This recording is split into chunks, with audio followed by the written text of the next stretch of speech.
Sutradara Andrew Trick mengungkap alasan memilih tidak menggunakan kuasa hukum dalam proses perceraiannya dengan aktris Marissa Anita yang kini bergulir di Pengadilan Negeri Jakarta Pusat. Andrew mengatakan, ia memilih menangani sendiri proses hukumnya karena ingin menjaga suasana tetap damai di tengah perpisahan tersebut.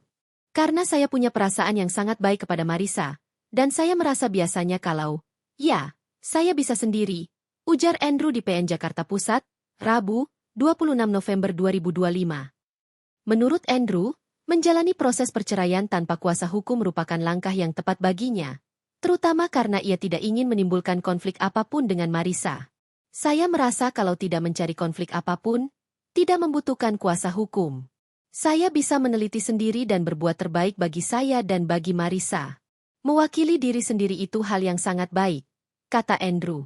Sebagai informasi, Marissa menikah dengan pria asal Inggris, Andrew Trick, pada 2008. Keduanya memutuskan bercerai setelah menjalani rumah tangga selama 17 tahun.